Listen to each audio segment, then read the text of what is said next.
वहिनी तुम्ही इथे बघायला आजूबाजूला कोणीच नाहीये. शांता म्हटलं तरी चालेल. काही काम होतं का? तुम्हाला भेटायचं होतं एकांतात. उद्या रात्री घरी कोणीच नाही. याल?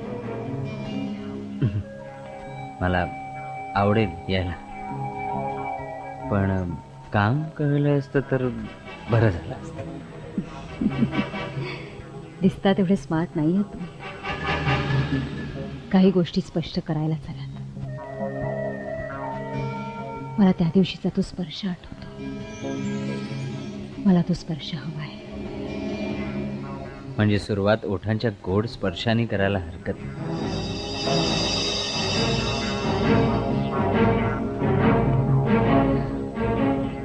पण त्याआधी तो काळा ताईत काढा ना.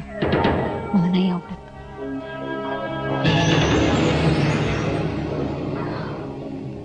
उद्यासाठी काही शिल्लक राहू दे. मी वाट बघेन.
मी काही केलेलं नाही दुर्गा. मी काही केलेलं नाहीये. याच ठिकाणी तू माझा बलात्कार करण्याचा प्रयत्न केला होतास ना. याच ठिकाणी मी तुझा खून करणार आहे. मला माफ कर. मी काही केलेलं नाही. आईला मॅडमच्या सांगण्यावरून. सतयुगात सीता सावित्री जन्माला आले, तशी कलियुगात ही दुर्गा जन्माला आली. ही दुर्गा तुला संपवणार, तुझा खून करणार, तुला संपवणार. नाही जिवंत ठेवणार तुला. तुला मारून टाकणार, मारून टाकणार तुला. मला माफ कर. मी सनीला सगळं खरं खरं सांगायला तयार आहे, पण मला माफ कर. ती वेळ कधीच टळून गेली. आता माझ्या चारित्र्यावरचा डाग तुझ्या रक्तानेच पुसला जाईल. त्या दिवशी मी घुसमटले, आज तू.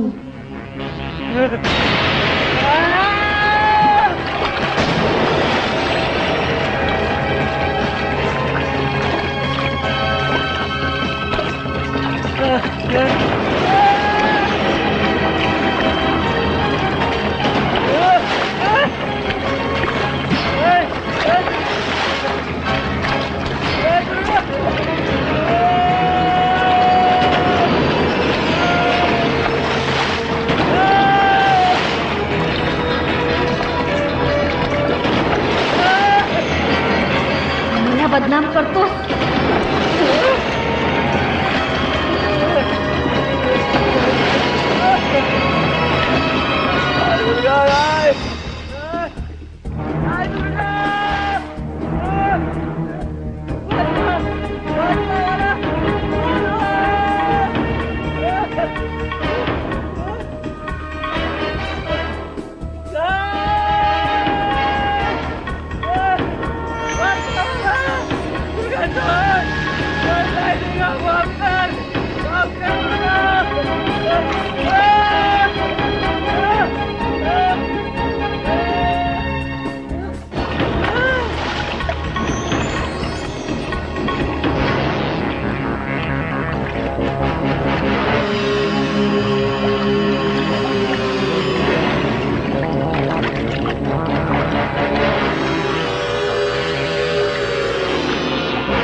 खरं ते सांग. चल.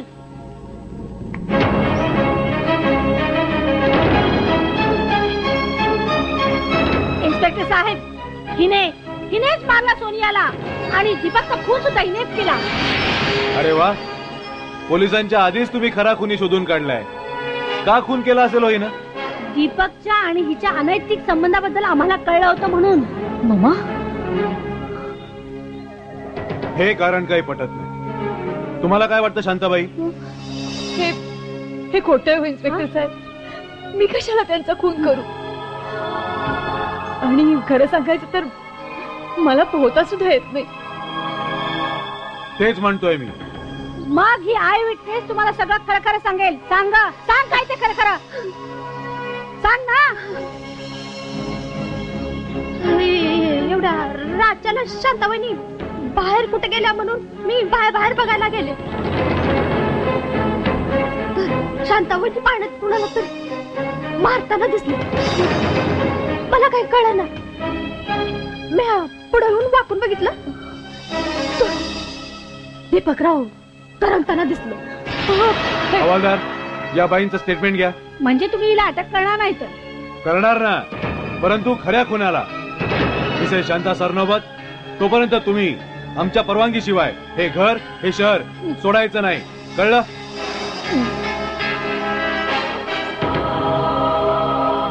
शांता, बाबा,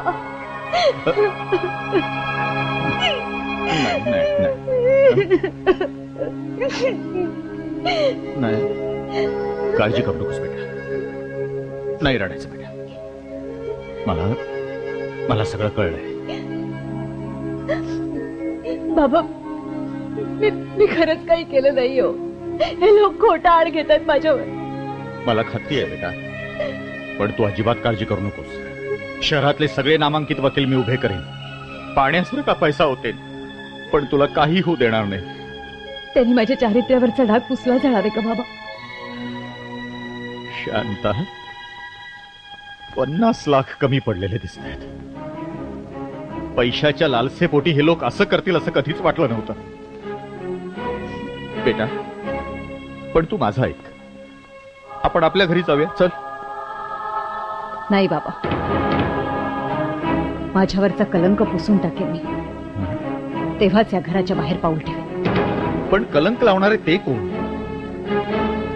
पण शांता, तशीच जर वेळ आली आणि काही घडलं तर अहिल्या देवीला मी संपवेन. मी एखादा मच्छर चिरडावा तशी.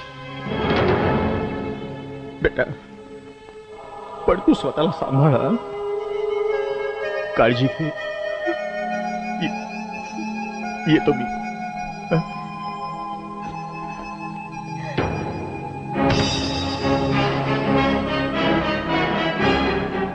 काय गये भवाने, काय भरवत होतीस तुझ्या बापाला आमच्याबद्दल? म्हणजे तुम्ही चोरून ऐकत होतात? आता जीवावर बी आता लागल्यावर ऐकाय नको, नाही तर आमच्या दोघांचाच मुद्दा पडायचं. आबा, आबा मी खरंच सांगतो, मी खरंच काही सुद्धा केलेलं नाहीये. मला सांगा, मी कशासाठी मारेन त्यांना? आणि तुम्हाला? कशासाठी? पैसा. पैसा लय वाईट असतं बघ पोरी.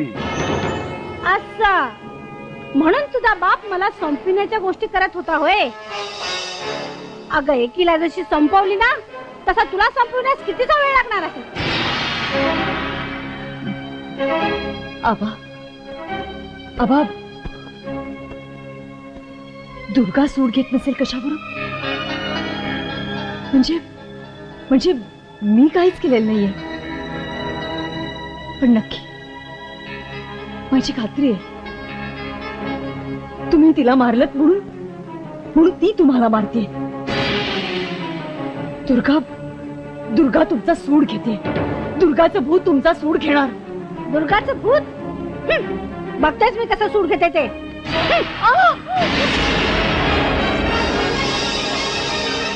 होय, आहे मी दुर्गा. जिला तुम्ही तुळशी वृंदावनाखाली गाडलत तीच दुर्गा. मी सोडणार नाही तुम्हाला. संपवणार एकेकाला. ज्यानं मला संपवलंय त्याला. त्या शांताला कशाला छळताय? असेल हिम्मत तर अंगातलं कवच काढा. मग बघा या दुर्गाचा प्रताप. मॅडम, हा काहीतरी वेगळाच प्रकार दिसतोय मला. परशा भक्ताला गाठायला होय. चला लगेच जाऊया. चला.